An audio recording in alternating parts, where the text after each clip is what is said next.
Salam damai sejahtera di dalam nama Tuhan Yesus Kristus. Mari kita melanjutkan pembelajaran kita mengenal Yesus Kristus berdasarkan Injil Markus. Identitas Yesus di dalam Injil Markus dan dampaknya terhadap setiap orang yang berjumpa dengan Tuhan. Sejak awal, Yohanes Markus menegaskan bahwa Yesus adalah anak Allah. Dan tema ini berkembang sepanjang narasi kitab Injil tersebut. Keunikan Injil Markus terletak pada cara Markus mengungkapkan identitas Yesus melalui tindakannya, reaksi orang-orang yang ada dalam pelayanannya atau yang di sekitar pelayanannya, serta konsep rahasia mesianik. Keilahian Yesus nampak terlihat ketika kita membaca tulisan Markus, di mana Markus memulai Injilnya dengan deklarasi secara eksplisit bahwa Yesus adalah anak Allah, yang menegaskan otoritasnya sejak awal. Identitas ini kemudian diperkuat oleh suara dari surga saat pembaptisan Yesus, di mana Allah sendiri menyatakan, "Engkaulah anakku yang kukasihi, kepadamulah aku berkenan."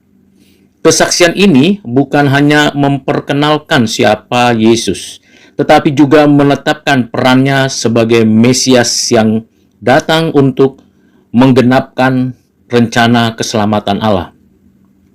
Narasi dalam Injil Markus diakhiri dengan pengakuan dari seorang perwira Romawi yang berada di bawah kaki salib, yang berkata, "Sungguh orang ini adalah anak Allah."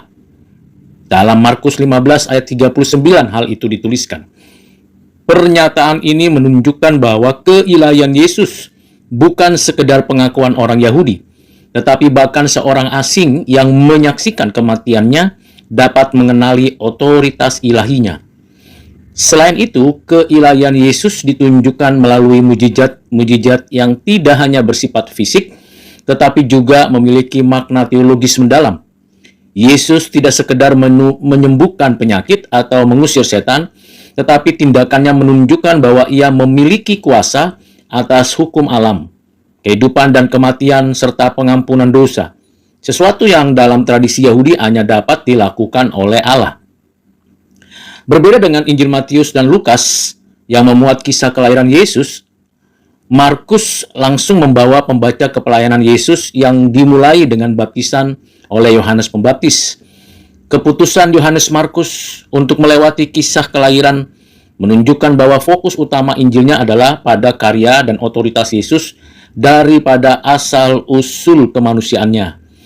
Dalam berbagai kesempatan, Yesus menampilkan kuasa yang luar biasa melalui pengajaran dan mujizatnya. Orang-orang yang mendengarnya seringkali terkejut dan kagum karena ajarannya memiliki otoritas yang berbeda dari para ahli Taurat.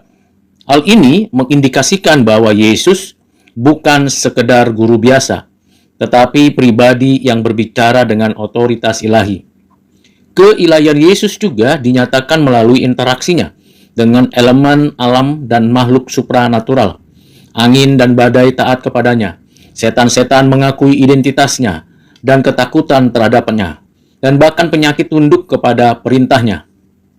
Bagaimana dengan reaksi orang-orang di sekitar di dalam pelayanan Yesus? Reaksi terhadap Yesus dalam Injil Markus sangat beragam. Banyak orang yang berjumpa dengan Yesus menunjukkan keterkejutan, ketakjuban, dan bahkan ketakutan. Yohanes Pembaptis sendiri merasa tidak layak membuka tali kasutnya, yang menunjukkan bahwa ia mengakui otoritas dan keagungan Yesus. Orang percaya seringkali terheran-heran melihat mujizat-mujizatnya. Mereka memuji Allah setelah melihat orang lumpuh disembuhkan, menjadi takut saat Yesus meredakan badai, dan terkagum-kagum saat melihat kuasanya atas kematian. Namun meskipun banyak yang mengaguminya, para pemimpin agama justru menolaknya. Mereka tidak hanya meragukan ajarannya, tetapi juga merencanakan kematiannya karena melihatnya sebagai ancaman terhadap otoritas mereka.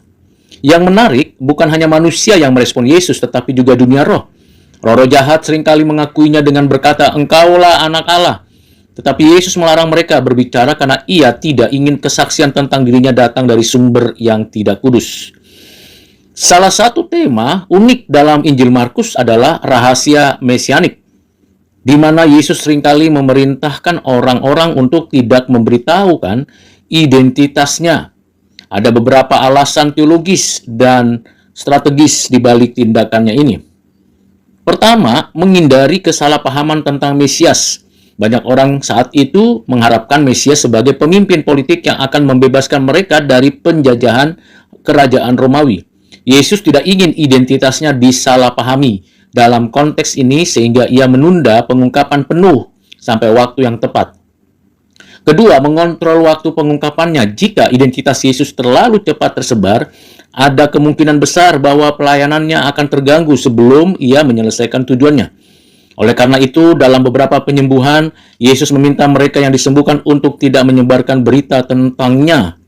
Ketiga, mencegah kesaksian dari roh jahat. Setan-setan seringkali mengakui siapa Yesus, tetapi Yesus tidak ingin kesaksian tentang dirinya datang dari sumber yang jahat sehingga ia melarang mereka berbicara. Keempat, memastikan pemahaman yang benar dari para murid Yesus yang ingin murid-muridnya memahami identitasnya secara penuh.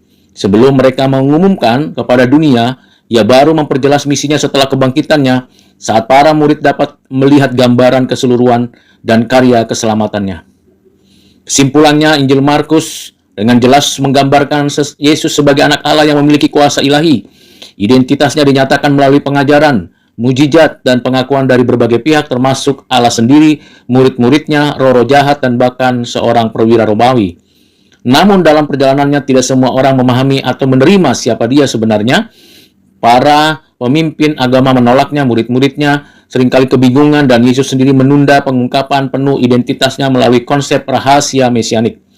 Akhirnya Yohanes Markus menunjukkan bahwa hanya melalui kematian dan kebangkitannya identitas Yesus sebagai anak Allah benar-benar dimengerti dan diterima secara penuh oleh para murid dan dunia. Dengan demikian, Injil Markus tidak hanya memperkenalkan siapa Yesus, tetapi juga mengajak pembaca untuk merefleksikan bagaimana mereka meresponnya. Apakah dengan iman dan pengakuan atau dengan penolakan dan ketidakpercayaan? Kiranya dengan pengertian demikian, saudara dapat mengenal Yesus lebih mendalam, lebih personal, dan mengikuti pengajaran-pengajarannya dengan baik dan tepat. Tuhan Yesus memberkati kita sekalian. Amin.